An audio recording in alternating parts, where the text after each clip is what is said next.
नमस्कार दोस्तों, timeless history saga channel में आपका स्वागत है।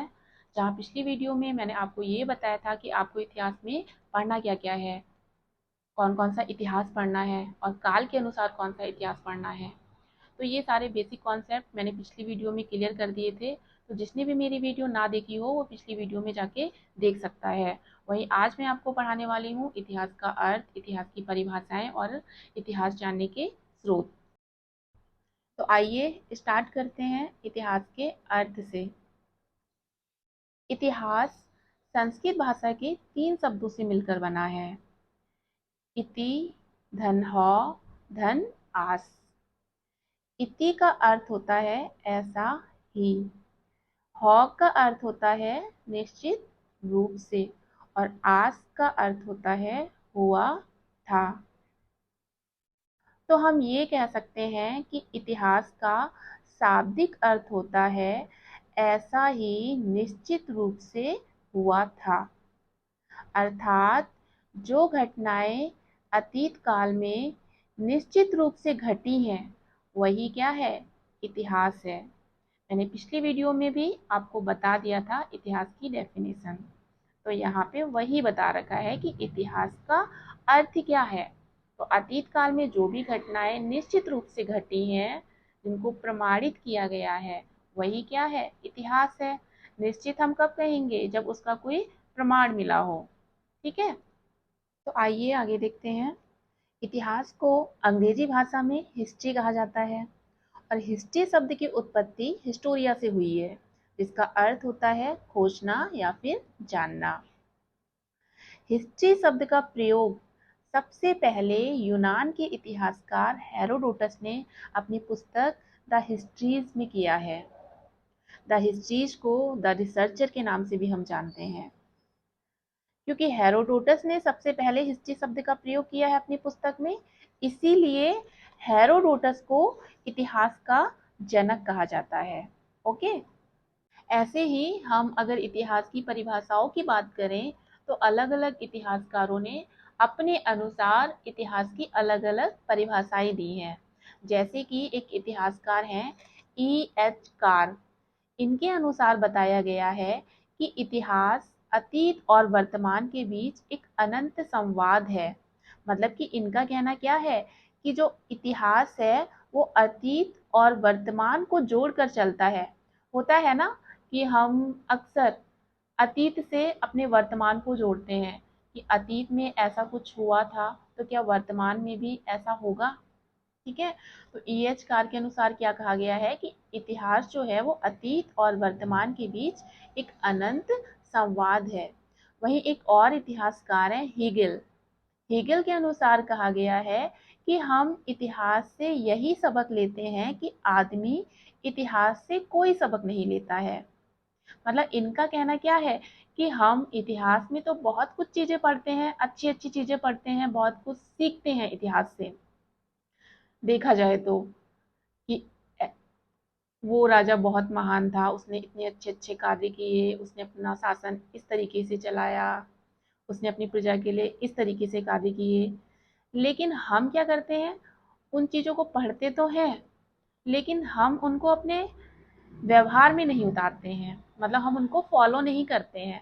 तो इसका मतलब क्या है कि हम इतिहास से सीख तो बहुत कुछ रहे हैं लेकिन हम उसको फॉलो नहीं कर पा रहे हैं, हम उसको कर नहीं पा रहे हैं। तो इसीलिए हीगल के अनुसार ये कहा गया है कि हम इतिहास से यही सबक लेते हैं कि आदमी इतिहास से कोई सबक नहीं लेता है। वहीं कॉलिंगवुड के अनुसार कहा गया है कि संपूर्ण इतिहास विचारधाराओं का इतिहास है। एक और इतिहासकार हैं हेनरी रिटन। इनके अनुसार देखो क्या कहा गया है कि इतिहास समाज में रहने वाले व्यक्तियों के कार्यों और उपलब्धियों की कहानी है। क्या कहना है इनका कि इतिहास क्या है, समाज में रहने वाले व्यक्तियों की कार्यों और उपलब्धियों की कहानी है। कोई व्यक्ति अगर अच्छा कार्य कर रहा है तो ही इतिहास में उसका नाम आएगा। वहीं एक और इतिहासकार हैं रेनियर। रेनियर के अनुसार क्या कहा गया है कि इतिहास सभ्य समाज में रहने वाले मनुष्यों के कार्यों और उपलब्धियों का उल्लेख है। इनका कहना भी वही है कि इतिहास क्या है, सभ्य समाज में रहने वाले मनुष्य के कार्यों और उपलब्धियों का उल्लेख है। जो मनुष्य अच्छा कार्य करता है, जो उपलब्धियां हासिल करता है, उन्हीं का इतिहास लिखा जाता है। ऐसे ही तो किसी का इतिहास नहीं लिख दिया जाता है ना। तो ऐसे ही अलग अलग इतिहासकारों के द्वारा अलग अलग डेफिनेशन दी गई है, इसको आप लोग देख लेना। तो आइए इसके बाद हम प्राचीन भारतीय इतिहास जानने के स्रोतों के बारे में पढ़ते हैं। तो इतिहास में जो कुछ भी लिखा है उसकी जानकारी हमें किसी स्रोतों के माध्यम से हुई है, चाहे वो साहित्यिक स्रोत हो या प्रातात्विक स्रोत हो। तो जो भी जानकारी हमें स्रोतों के माध्यम से हुई है, उन जानकारियों के आधार पर ही इतिहास लिखा गया है। तो प्राचीन भारतीय इतिहास जानने के दो स्रोत हैं, प्रातात्विक स्रोत और साहित्यिक स्रोत। प्रातात्विक स्रोत वो स्रोत होते हैं जो हमें खुदाई के दौरान प्राप्त होते हैं, जैसे कि अभिलेख, स्मारक, मुद्राएं, सिक्के, और भी हैं जैसे कि अवशेष, कंकाल, अनाज। बहुत सारे प्रातात्विक स्रोत हैं जिनसे हमें कोई ना कोई जानकारी प्राप्त हुई है, और उन जानकारियों के आधार पर ही इतिहास लिख दिया गया है। वहीं दूसरा स्रोत साहित्यिक स्रोत है, और साहित्यिक स्रोत वो स्रोत होते हैं जिनको लिखा भी गया है और पढ़ा भी गया है, जैसे कि ग्रंथ। ग्रंथों को लिखा भी गया है और पढ़ा भी गया है। साहित्यिक स्रोत दो प्रकार के होते हैं, धार्मिक और धर्मनिरपेक्ष। धार्मिक स्रोत वो स्रोत हैं जिनका किसी धर्म से संबंध होता है, जैसे कि हमारे हिंदू धर्म से संबंधित ग्रंथ, या फिर बौद्ध धर्म से संबंधित ग्रंथ, या फिर जैन धर्म से संबंधित ग्रंथ। ऐसे ही धर्मनिरपेक्ष ग्रंथ कौन से होते हैं, जिनका किसी धर्म से कोई भी संबंध नहीं होता है, जैसे कि विदेशी यात्रियों के वृत्तांत। यानी कि समय समय पर कुछ विदेशी यात्री भारत आते हैं और अपना यात्रा वृत्तांत लिखते हैं। वो जिस राजा के शासनकाल में भारत आते हैं उस राजा का वर्णन करते हैं, और उस समय की भारत की जो कंडीशन है उसका वर्णन करते हैं। तो समय समय पर बहुत सारे यात्री आए, जैसे कुछ यूनानी आए, चीनी आए, तिब्बती आए, मुसलमान यात्री आए, उन्होंने अपना अपना यात्रा वृत्तांत लिखा। ऐसे ही दूसरा धर्मनिरपेक्ष ग्रंथ कौन सा कहलाता है, कल्पना लोक साहित्य जीवन चरित्र ग्रंथ, जिनका किसी समाज से संबंध हो या फिर किसी व्यक्ति के जीवन से संबंध हो। डिटेल से हम आगे पढ़ेंगे। इसके बाद मैं स्टार्टिंग प्रातात्विक स्रोतों से करूंगी। प्रातात्विक स्रोतों के बारे में हम डिटेल से पढ़ेंगे। तो आइए स्टार्टिंग हम प्रातात्विक स्रोतों से करते हैं। अभी मैंने आपको बताया था कि प्रातात्विक स्रोत कौन से होते हैं, जो हमें खुदाई के दौरान प्राप्त होते हैं, जैसे कि स्मारक, भवन, मोहरें, मुद्राएं, सिक्के, अवशेष, कंकाल, अनाज। ऐसे बहुत सारे प्रातात्विक स्रोत हैं जिनसे हमें कोई ना कोई जानकारी प्राप्त हुई, और उन जानकारियों के माध्यम से प्राचीन भारत का इतिहास लिख दिया गया। तो प्रातात्विक स्रोतों के बारे में पढ़ लेते हैं एक एक करके। सबसे पहले हम पढ़ेंगे अभिलेख के बारे में। अभिलेख बहुत सारी भाषाओं में लिखे गए हैं, जैसे कि संस्कृत, पाली, तमिल, तेलुगु। ये सारे अभिलेख गुफाओं की दीवारों में, मिट्टी के टुकड़ों पर, चट्टानों पर पाए गए हैं, और देश के विभिन्न विभिन्न भागों पर पाए गए हैं। इन अभिलेखों से हमें तत्कालीन भारत की राजनीतिक, सामाजिक और धार्मिक स्थिति का पता चलता है। अभिलेखों में बहुत सारे अभिलेख हैं, शिलालेख हैं, जिनसे हमें कोई ना कोई जानकारी या कोई ना कोई इतिहास जानने को मिला है। जैसे कि पहला अशोक का शिलालेख। अशोक के शिलालेख से हमें अशोक के व्यक्तिगत चरित्र के बारे में, अशोक के धर्म के बारे में, और अशोक की शासन व्यवस्था और उसके साम्राज्य विस्तार के बारे में जानकारी प्राप्त हुई है। वहीं दूसरा है समुद्रगुप्त का इलाहाबाद स्तंभ लेख, जिसे हम प्रयाग प्रशस्ति या प्रयाग स्तंभ लेख के नाम से भी जानते हैं। इससे हमें समुद्रगुप्त की विजय के बारे में और उसके महान कार्यों की जानकारी प्राप्त होती है। वहीं तीसरा है हाथी गुफा का अभिलेख। हाथी गुफा के अभिलेख से हमें कलिंग के शासक खारवेल के विषय में जानकारी प्राप्त होती है। तो ये थे अभिलेख, शिलालेख, जिनसे हमें किसी न किसी के इतिहास का पता चलता है। वहीं दूसरा प्रातात्विक स्रोत है मुद्राएं।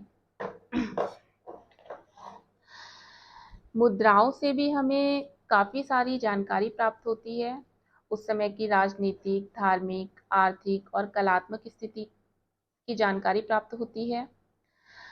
प्राचीन काल के राजा जो थे वो अपने समय में सोने, चांदी और तांबे व मिश्रित धातु के सिक्के चलाते थे। तो उन सिक्कों पर राजाओं के नाम होते थे, तिथियां होती थी और राजाओं की मूर्तियां। तो कुछ सिक्कों में देवताओं और पशु पक्षियों के चित्र बने होते थे। तो इन मुद्राओं और सिक्कों से हमें क्या जानकारी मिलती थी? एक तो तिथियों का ज्ञान होता था, दूसरा शासकों के नाम पता चलते थे और तीसरा आर्थिक स्थिति का ज्ञान होता था कि अगर जैसे सिक्के तांबे के हुए या फिर चांदी के हुए तो आर्थिक स्थिति किस तरह की होगी, और अगर सोने के सिक्के हैं तो आर्थिक स्थिति उससे अच्छी होगी। तो सिक्के और मुद्राओं से हमें क्या पता चला है? आर्थिक स्थिति का भी ज्ञान हुआ है। ऐसे ही हमें कला के बारे में भी ज्ञान हुआ है, क्योंकि सिक्कों पर क्या होता था? कुछ देवताओं के चित्र अंकित होते थे, पशु पक्षियों के चित्र अंकित होते थे। तो हमें कला के बारे में ज्ञान होता था। जैसे कि कुछ सिक्कों में समुद्रगुप्त को वीणा बजाते हुए दिखाया गया है। तो उससे हमें क्या पता चलता है कि समुद्रगुप्त संगीत प्रेमी थे। तो कला के बारे में ज्ञान हुआ। ऐसे ही हमें क्या पता चला है? विदेशियों से व्यापारिक संबंध की भी जानकारी प्राप्त हुई है। जैसे अगर मेसोपोटामिया के सिक्के या मुद्राएं हमें भारत में मिली है, या भारत की मुद्राएं या सिक्के हमें कहीं और मिले हैं, तो इससे हमें क्या पता चलता है कि हमारे बीच व्यापारिक संबंध है, मतलब व्यापार होता था दो देशों के बीच में।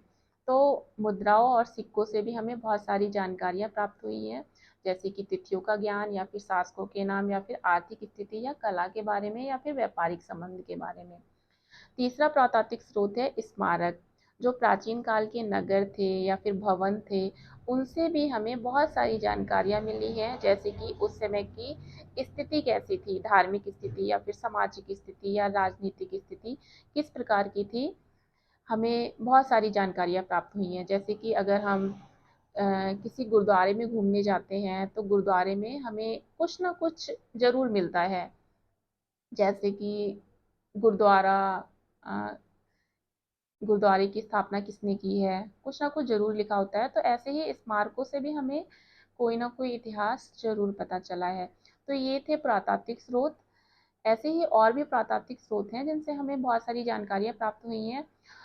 और इसके बाद मैं साहित्यिक स्रोत बताऊंगी।